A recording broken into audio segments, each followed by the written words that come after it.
سراجا وقمرا منيرا وهو الذي جعل الليل والنهار خلفة لمن أراد أن يذكر أو أراد شكورا وعباد الرحمن الذين يمشون على الأرض حونا وإذا خاطبهم الجاهلون قالوا سلاما والذين يبيتون لربهم سجدا وقياما والذين يقولون ربنا اصرف عنا عذاب جهنم إن عذابها كان غراما إنها ساءت مستقرا ومقاما. السلام عليكم وبركاته. وعلیکم السلام ورحمۃ اللہ. الحمد لله وحده والصلاة والسلام على أشرف الأنبياء والمرسلين وعلى آله وأصحابه أجمعين ومن تبعهم بإحسان إلى يوم الدين. أما بعد، قال الله تبارك وتعالى في القرآن المجيد والفرقان الحميد بعد أعوذ بالله من الشيطان الرجيم بسم الله الرحمن الرحيم واتخذ الله إبراهيم خليلا وقال النبي صلى الله عليه وسلم لعن الله من ذبح لغير الله او كما قال عليه الصلاة والسلام. تمام اقسام کی تعریف اس رب العالمین کے لیے ہیں جس رب العالمین نے ہمیں پھر سے اس عیدگاہ میں ایک ساتھ جمع ہونے کی توفیق عطا فرمائی. اس کے بعد بے شمار درود و سلام ہو جناب محمد رسول اللہ صلی اللہ علیہ وسلم پر، جنہوں نے بہت ساری تکلیفوں کا سامنا کر کے یہ دین اسلام ہم لوگوں تک پہنچایا جسے آج ہم لوگ آسانی کے ساتھ سیکھ رہے ہیں. معزز سامعین کرام، آپ لوگ بخوبی جانتے ہوں گے کہ آج عید الاضحیٰ یعنی قربانی کی عید کا دن ہے.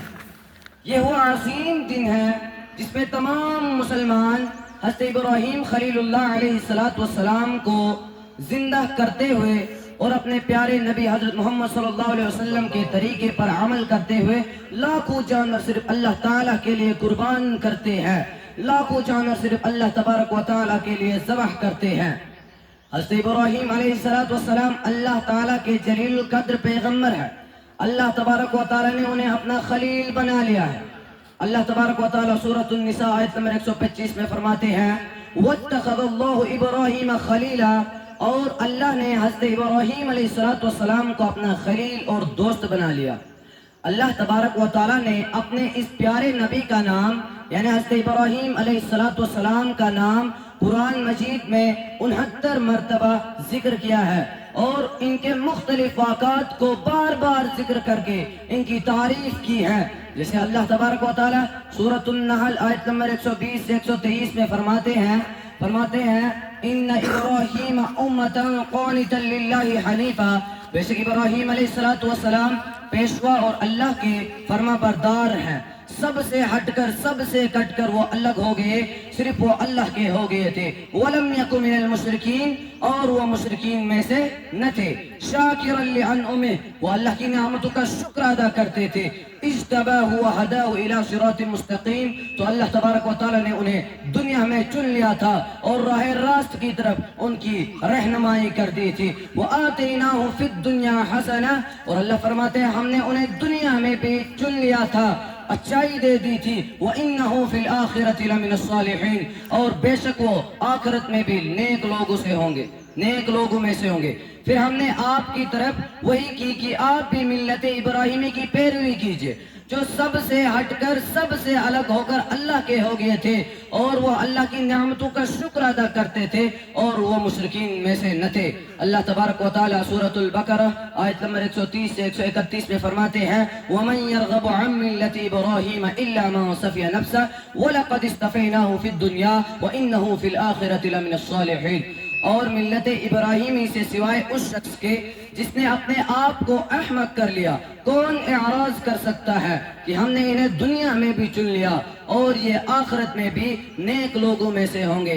اذ قال له ربه اسلم، یاد کرو کہ جب ابراہیم کے رب نے اس سے کہا کہ تو اپنے رب کا اطاعت گزار بندہ بن جا، تو ابراہیم علیہ السلام نے کہا قال اسلمت لرب العالمین، میں اپنے رب کا اطاعت گزار بندہ بن گیا۔ اللہ تبارک و تعالی سورہ آل عمران آیت نمبر 67 میں فرماتے ہیں ما كان ابراہیم یہودیا ولا نصرانیا ولکن كان حنیفا مسلما وما كان من المشرکین۔ اور ابراہیم علیہ السلام نہ یہودی تھے اور نہ نصرانی تھے، لیکن وہ واحد مسلمان تھے اور وہ مشرکین میں سے نہ تھے۔ اللہ تبارک و تعالیٰ نے حضرت ابراہیم علیہ السلام کو کئی طرح سے آزمایا، لیکن ہر آزمائش میں ابراہیم علیہ السلام کامیاب ہوئے۔ اللہ تبارک و تعالیٰ سورۃ البقرہ آیت نمبر 124 میں فرماتے ہیں وَإِذِ ابْتَلَىٰ إِبْرَاهِيمُ رَبُّهُ بِكَلِمَاتٍ فَأَتَمَّهُمْ قَالَ إِنِّي جَاعِلُكَ لِلنَّاسِ إِمَامًا قَالَ وَمِن ذُرِّيَّتِي قَالَ لَا يَنَالُ عَهْدِ الظَّالِمِينَ۔ اور یاد کرو جب حضرت ابراہیم علیہ السلام کو اس کے رب نے چند باتوں کے ذریعے سے آزمایا، لیکن حضرت ابراہیم علیہ السلام اس آزمائش میں پورے اترے اور کامیاب ہوئے۔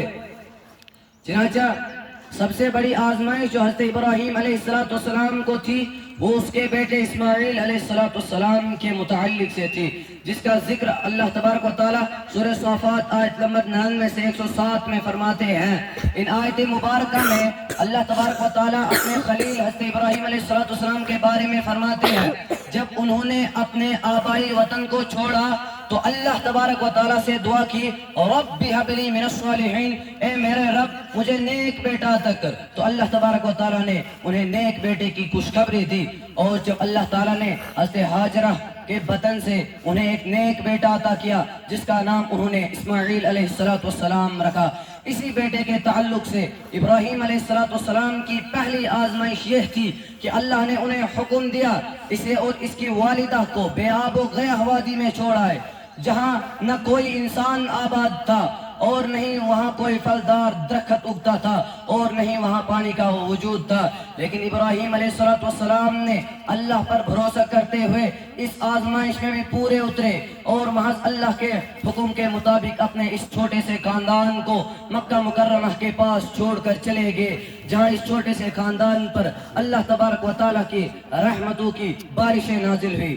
چنانچہ ہم لوگوں کو چاہیے کہ ہم لوگ جب قربانی کریں تو ہمارے دل میں یہ نیت ہونی چاہیے کہ اس قربانی کو ہم صرف اور صرف اللہ تعالیٰ کے لیے قربان کرتے ہیں، اس کے سوا کسی اور کے لیے نہیں قربانی کرنی چاہیے۔ اللہ تبارک و تعالیٰ سورہ کوثر آیت نمبر 2 میں فرماتے ہیں فَصَلِّ لِرَبِّكَ وَانْحَرْ، اور اپنے رب کے لیے نماز پڑھ اور اسی کے لیے قربانی کر۔ اللہ تبارک و تعالیٰ سورہ انعام آیت نمبر 162 پہ فرماتے ہیں قُلْ إِنَّ صَلَاتِي، بے شک کہہ دیجئے کہ میری نماز وَنُسْكِي، اور میری قربانی وَمَحْيَايَ، اور میرا زندہ رہنا وَمَمَاتِي، اور میرا مرنا لِلَّهِ رَبِّ الْعَالَمِينَ، یہ سب رب العالمین کے لیے ہے، لا شریک لہ، جس کا کوئی شریک نہیں ہے، وَبِذَلِكَ أُمِرْتُ، اور اس نے مجھے یہی حکم دیا ہے، وَأَنَا أَوَّلُ الْمُسْلِمِينَ، اور میں پہلا فرما بردار ہوں۔ اس کے ساتھ ساتھ میں آپ کو یہ بھی بتاتا چلوں کہ جانور چاہے قربانی کا ہو یا قربانی کا نہ ہو، ہر جانور کو صرف اللہ تبارک و تعالیٰ کے لیے ضروری ہے کہ اسی کے لیے ہم ذبح کریں۔ ہر جانور کو ذبح صرف اللہ تعالیٰ کے لیے کرنا چاہیے، غیر اللہ کے نام پر ذبح کیا جانے والا جانور حلال نہیں ہوتا ہے، اور نبی کریم صلی اللہ علیہ وسلم کی ایک صحیح حدیث کے مطابق وہ شخص لعنتی ہے، وہ شخص ملعون ہے جو غیر اللہ کے لیے جانور ذبح کرے۔ چنانچہ نبی کریم صلی اللہ علیہ وسلم صحیح مسلم کی حدیث ہے، حدیث نمبر 1978 میں فرماتے ہیں لعن اللہ من ذبح لغیر اللہ، لعنت ہو ایسے شخص پر جو کوئی جانور غیر اللہ کے لیے ذبح کرے۔ لہٰذا ہمیں قربانی کے وقت ان دو باتوں کا خاص خیال رکھنا چاہیے. ایک تو یہ کہ ہمیں اخلاص ہونا چاہیے اور اس قربانی کے ذریعے محض اللہ تعالیٰ کی رضا کو مقصود کرنا ہو، اور دوسرا یہ کہ ہمیں ہر جانور کو صرف اللہ تبارک و تعالیٰ کے لیے ذبح کرنا چاہیے، اس کے علاوہ کسی کے لیے نہیں ذبح کرنا چاہیے. آخر پر اللہ تبارک و تعالیٰ سے دعا ہے اللہ تبارک و تعالیٰ ہمیں کہنے سننے سے زیادہ ان باتوں پر عمل پیرا ہونے کی توفیق عطا فرمائے. وآخر الدعوانا ان الحمد للہ رب العالمین والسلام علیکم ورحمۃ اللہ وبرکاتہ.